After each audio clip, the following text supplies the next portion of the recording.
Iran ঘোচালো ৬ দিনের আরব-ইসরায়েল যুদ্ধের কলঙ্ক। ইসরায়েলের সঙ্গে ৬ দিনের যুদ্ধে নাস্তানাবুদ হয়েছিল আরব দেশগুলো, অর্থাৎ সিরিয়া, মিশর ও জর্ডান। সেটা ঘটেছিল ১৯৬৭ সালের জুনে। ঠিক ৫৮ বছর পরের জুনে যেন সেই কলঙ্ক মুছে দিল ইরান। ১৯ জুন বৃহস্পতিবার ইসরায়েল ইরানের মধ্যে চলমান ধ্বংসাত্মক যুদ্ধ ৭ম দিনে গড়িয়েছে। বিশ্বের সবচেয়ে শক্তিধর দেশগুলোর সহায়তায় গত প্রায় ৬ দশকে মধ্যপ্রাচ্যে অপ্রতিরোধ্য হয়ে ওঠা ইসরায়েল ক্রমাগত আঘাত করেও সামরিক দিক থেকে অপেক্ষাকৃত দুর্বল ইরানকে ধরাশায়ী করতে পারেনি। অন্যদিকে ইসরায়েলের বিভিন্ন গুরুত্বপূর্ণ লক্ষ্যবস্তুতে ক্রমাগত ক্ষেপণাস্ত্র হামলা চালিয়ে যাচ্ছে ইরান। ইসরায়েলের সঙ্গে লড়াইয়ে টিকে থেকে ইরান আরবদের সেই শোচনীয় পরাজয়ের কলঙ্ক থেকে মুক্তি দিয়েছে বলে অনেকের কাছে মনে হতে পারে। ১৯৬৭ সালের ৫ই জুন ৬ দিনের তৃতীয় আরব ইসরায়েল যুদ্ধ শুরু হয়েছিল।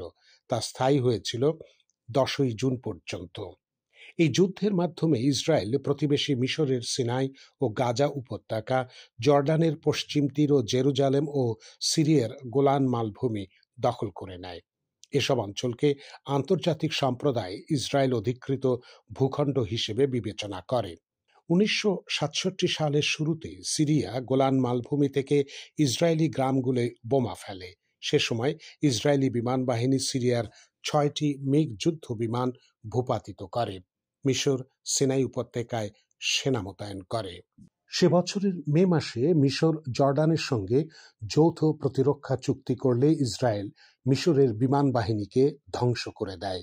মিশরের হাত থেকে সিনাই ও গাজা উপত্যকার নিয়ন্ত্রণ নেয় ইসরায়েল। এরপর সিরিয়াকে গোলান মালভূমি থেকে সরিয়ে দেওয়ার পর ইসরায়েলি বাহিনী জর্ডানের কাছ থেকে পশ্চিম তীর ও জেরুজালেম দখল করে।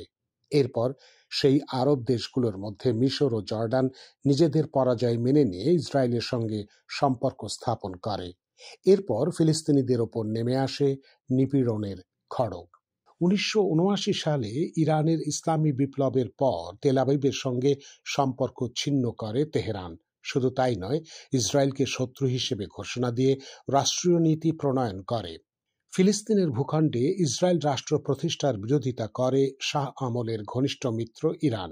এরপর থেকেই একে অপরকে অস্তিত্বের জন্য হুমকি ভাবতে শুরু করে মধ্যপ্রাচ্যের প্রভাবশালী দেশ দুটি। ১৯৭৯ থেকে বিগত ৪৬ বছর ধরেই চলেছে একে অপরকে ধ্বংসের হুমকি। সেই হুমকি শেষ পর্যন্ত সর্বাত্মক যুদ্ধের রূপ নেয় গত ১৩ই জুন।